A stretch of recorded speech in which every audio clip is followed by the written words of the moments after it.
It was around the holiday time, right? Oh, yeah. Yeah. That was December 13th. Mm-hmm. Yeah. So school was off, holidays. Dorms are empty. Absolutely. The grounds are covered in snow. Yeah. You don't know anybody. I didn't know anyone. Yeah. But then You saw the sign of McDonald's, which you I saw the recognized. sign of McDonald's for 3 days. I fed on that, and then I was talking to a friend who came to Afghanistan, and I helped her with some projects. Uh-huh. And she lived in Montana with her husband, Mm-hmm. and she said that I can go visit them. Mm-hmm. Me, gullible, didn't know that how far Montana is, Mm-hmm. and then she bought me a train ticket. Mm-hmm. So I hopped on train and went to meet her husband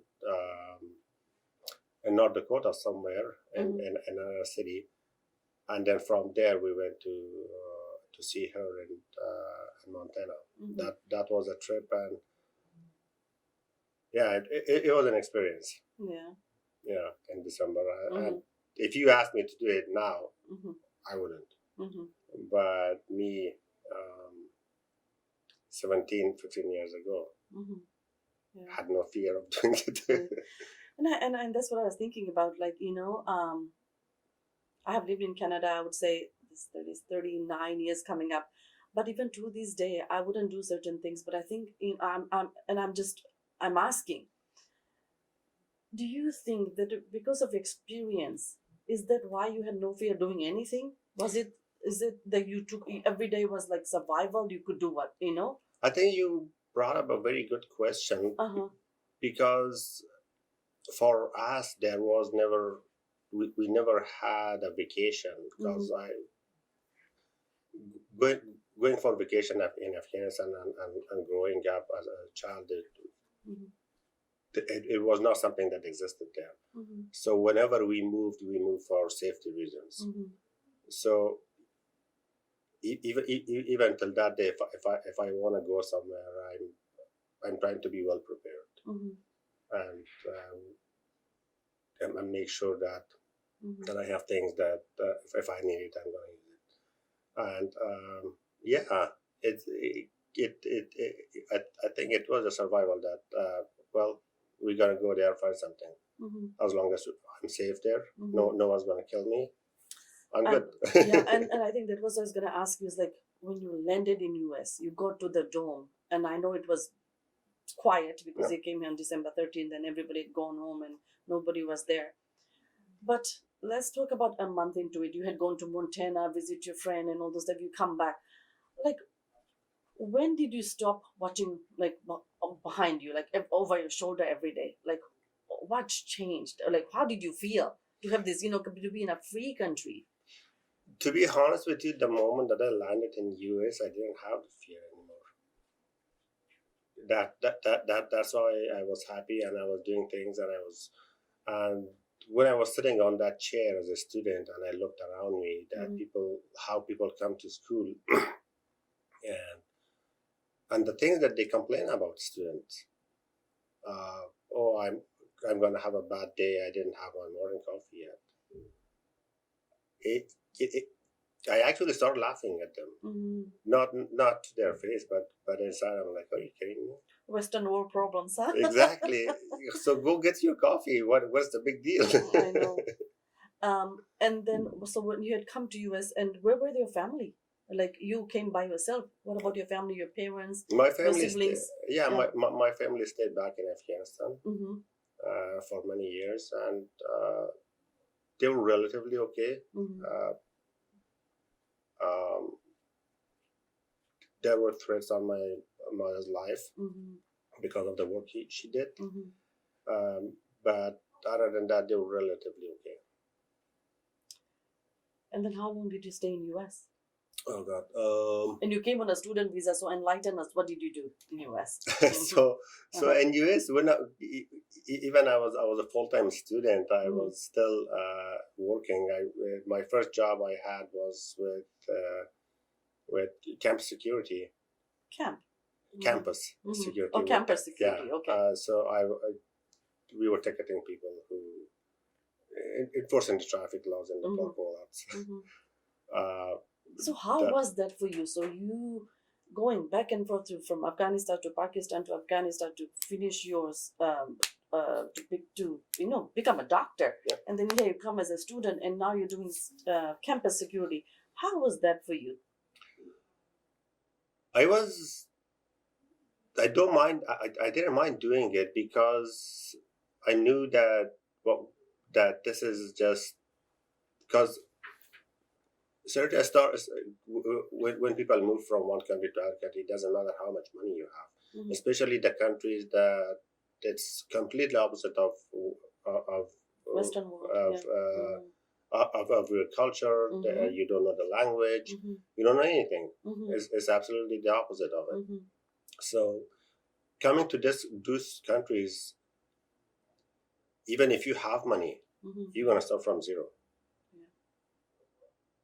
So and I didn't have money, and I knew that.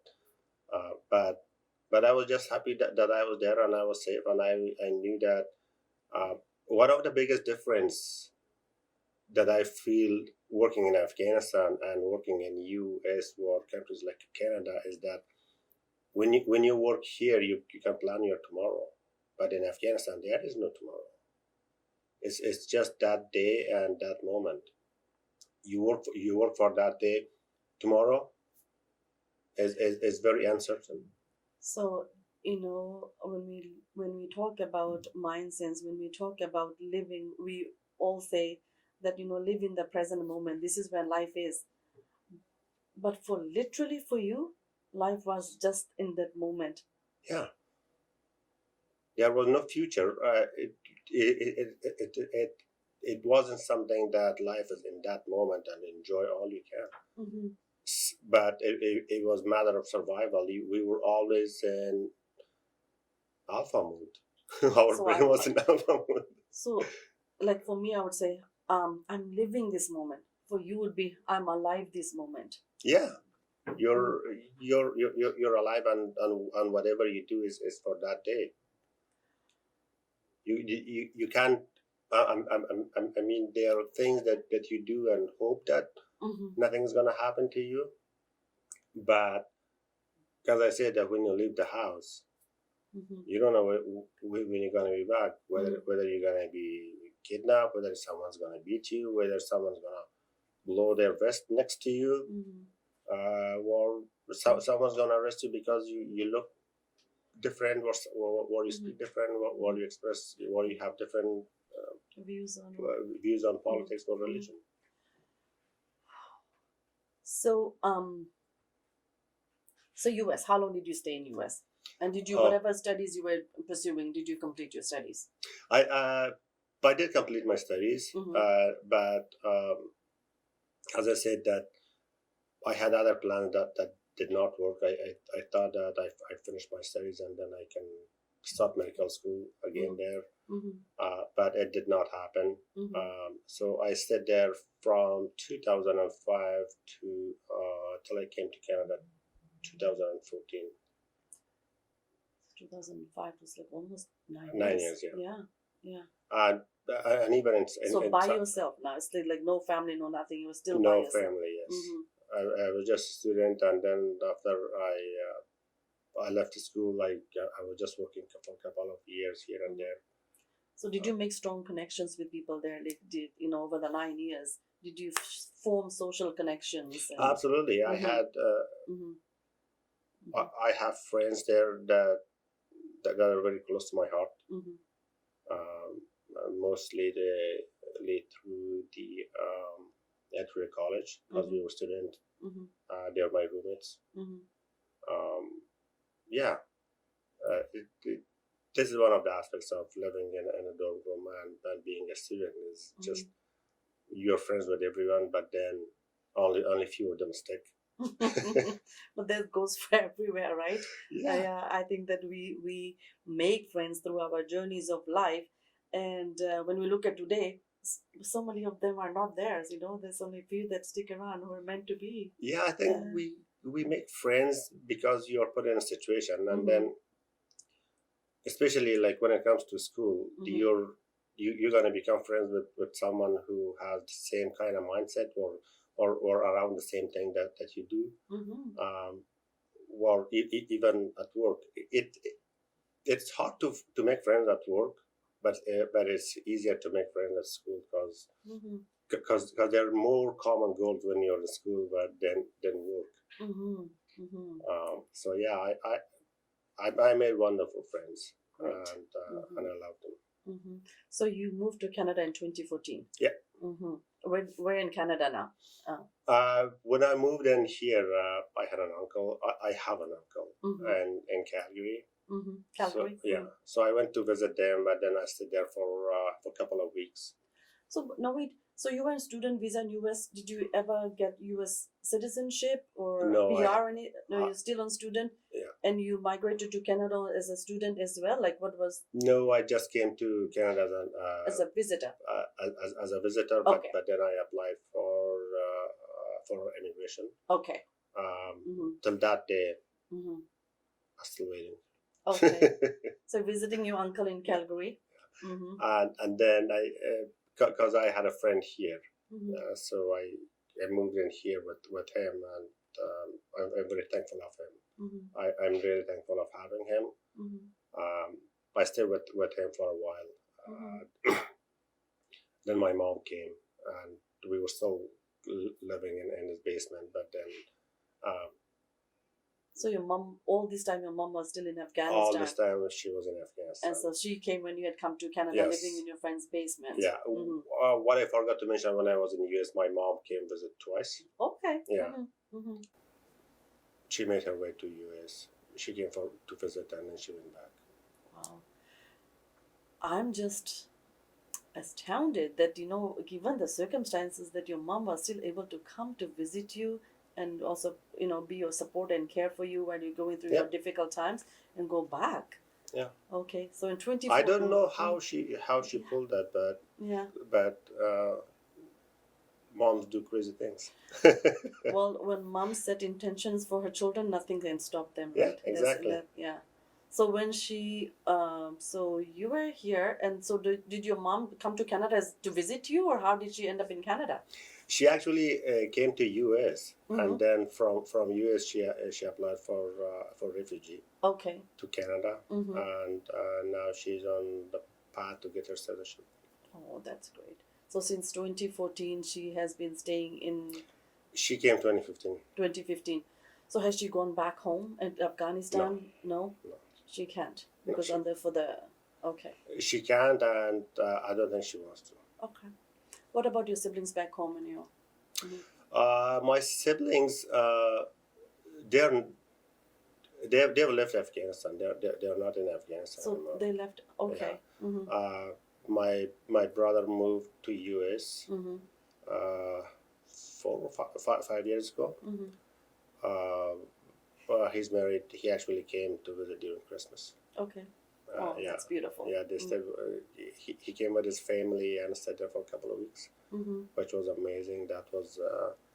I think I'm gonna have a very good New Year. So because yeah. sorry, I'm saying that because Christmas time and New Year time, it's all family time. Family time, exactly. And this is in US and Canada, right? During my whole stay, during the whole time that I was in US and Canada, I never had family around. For the past 6 years, I had my mom, and that's it. But then it was the first year after a very, very long time that I had a family around. Wow. Yeah. When you think about, for us, we take it for granted. Oh yeah. Sometimes we can call a family member like, I don't want to see you this week. Like I just saw you last week, but it's amazing that so many of us, we don't have the privilege, the luxury of having family around for years and years. So I'm so glad to hear that your family, your brother with his family, were able to come and visit, and stayed for a couple of weeks.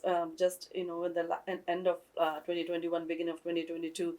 Your mother must have been on ninth cloud the whole time. Yeah. She was very happy. She was. She was happy to see all the children. So So she hasn't seen the children since 15, right? No, she saw them a couple of years ago. Okay. But that time my brother had 2 kids. Okay. And kids grew up and then they changed. Mm-hmm. But then my brother had another kid. Mm-hmm. He had 2 daughters, and the last one was son. So well, of course, the grandmother one. Yeah, she was very happy to see the son. And then your siblings. And what about your father? My father unfortunately passed away when waiting for Canadian government to process his paperwork. So sorry. So sorry. Yeah, it was a bad time, but that he passed away. It was a really bad time, and I was not in a good state. Yeah, and at the same time, because of COVID and everything, and because of immigration status, we couldn't even go to the funeral. I don't think that my mom has grieved it passing her husband yet. It's been 2 years, but she's still grieving it. So, what are you doing these days? Nowadays, I'm working for a non-profit as a clinical support worker, where it's a recovery program. These are the houses that people who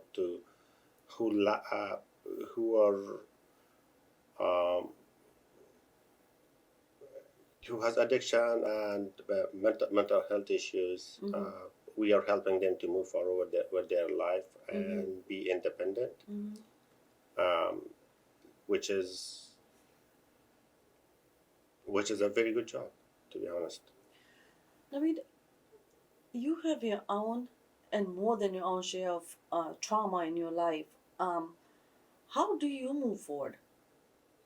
What are the things that is helping you keeping grounded, moving forward, keeping a positive outlook? I look at it as an experience. I look at it as something positive. Something bad or traumatic happens.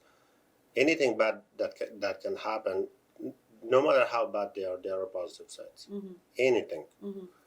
But when I look at it, I understand that it was horrible, and instead of me, it could be anyone else. I don't victimize myself that why it happened to me. It can happen. Just keeping a positive mind, thinking about family, because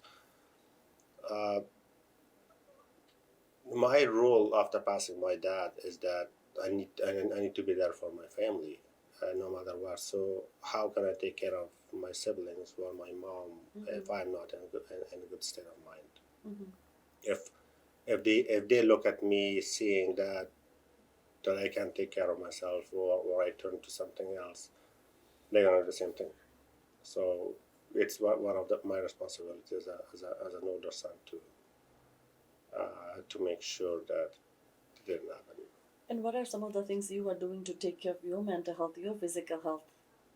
Because I'm thinking you better be going to counseling, you better be seeking all these services, because I'm feeling and thinking I would be a mess if I didn't have a mind. You will be support. surprised. This is how are you so resilient?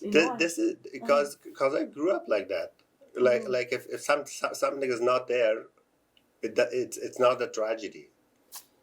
You don't have food for dinner. It's not a tragedy. You're alive. So focus on that, and your family members are still around you. So focus on that. I don't focus on negative things. I don't focus on things that's not there. I focus on what's there and count my blessing. Wow. So not having food on the table for a dinner or a day is not the worst of situations. Having your family around, people who love and care about you, is the biggest blessing in life. Exactly. Yeah. And to answer your question, I take care of myself physically. I try to. I do cardio and I do workouts, and I try to keep to do at least minimum of half an hour in a day some physical activity. And my mind, I recently started meditation and some other program, which I find it helpful and relaxing because face it, we all have stress. We do. So are you taking like a mind meditation program, or are you doing it like on your own? I'm glad that you brought it up because at work, my shift is in the afternoon, Mm-hmm. and we have a group activity after dinner. Mm-hmm. So what I do is that I set the guys, and then we play some meditation tube on guided meditation on YouTube. They love it. Oh. Yeah, one guy said that he doesn't want to do that. I'm like, just sit there and just be yourself. Now he's the one who's finding meditation videos for me. Oh, wow. Yeah. Yeah. So doing, working out, doing meditation. What are your like short-term goals and like 5-year long-term goals? Like, what are you planning now that you can plan? Like, back in the day you couldn't even plan for next day, so now that you have the environment to plan, share us what are you working towards? I'm still facing walls if I want to do something because of my immigration status. I wish I could have done more. And if I had a permanent residency or citizenship, I would have done more than just working. Work is not my life priority yet, but I just want to get my education back. That's my long goal. Education. Yeah. How's life with living with mom all the time? It's a bless. I'm so happy that I have her. I know that in culture here it's a little bit out of the norm. out of the norm that a single guy lives with his mother, but this is how I grew up. That's my culture. That's my and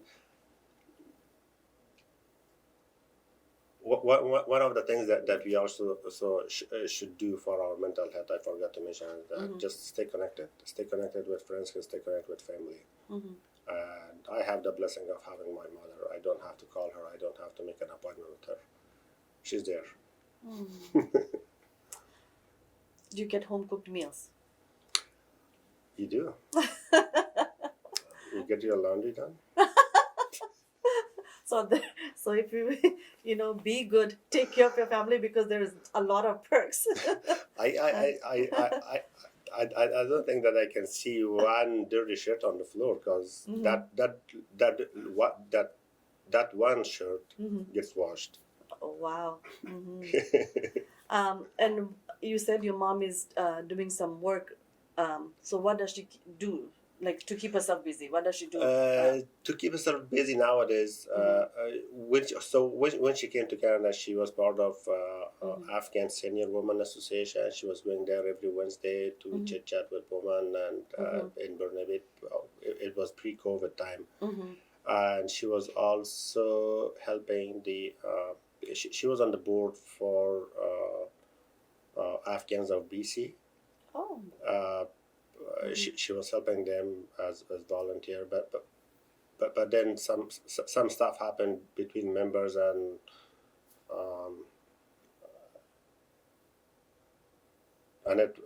she left that organization. She's no longer volunteering with them. But she is helping some people with a school that teaches mainly Farsi and Pashto, I believe. Okay. For kids. She's also trying to learn English. Yeah, she takes it very serious. She's taking it online, and I'm just amazed that she's using the iPad and everything, and she's doing her class online. That is amazing. That is amazing, and I know what I'm looking forward to having on the show, so that we can have her share her experience and also enlighten her with how to move through such tragedies and traumas in your life, and having such a positive outlook. And I think, when we live in this world, every little thing negative that happens, we put so much energy and focus into it, and no wonder why we keep growing that around us, because we need to learn to how to shift that focus into positive. Like you said, no matter what the situation is, there's always positives in it. So how do we do that shift? Now we don't have much time left for this segment.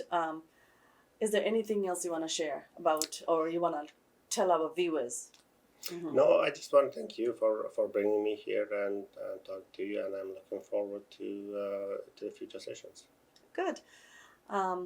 So to all of our viewers, thank you so much for tuning in to MindSense. Now, thank you so much for coming to MindSense and sharing your personal journeys. And the reason why MindSense exists is because we are a platform where we want for example, our neighbor, anybody, to come and share your experience. Everybody that shares their experience enlightens our viewers, enlightens me. I feel like I learned so much, and also helps me grow and develop who I am as a person, thinking, where do I need to channel my energy? Where do I need to channel to move my focus?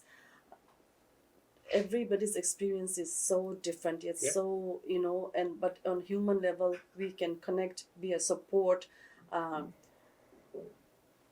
help each other, through the journeys. And like you said, the family is most important thing. So, family is not just by blood. We believe, families who we love and care about, who love and care about us. So we hope and then you continue with your journey, and I wish you all the very best. I hope that you are able to sort out whatever immigration issues you're going through, and pursue your education and your dreams, and look forward to having you on the segment again. We will. Thank you. So keep watching MindSense. Thank you. I'm your host, Sarita Chand.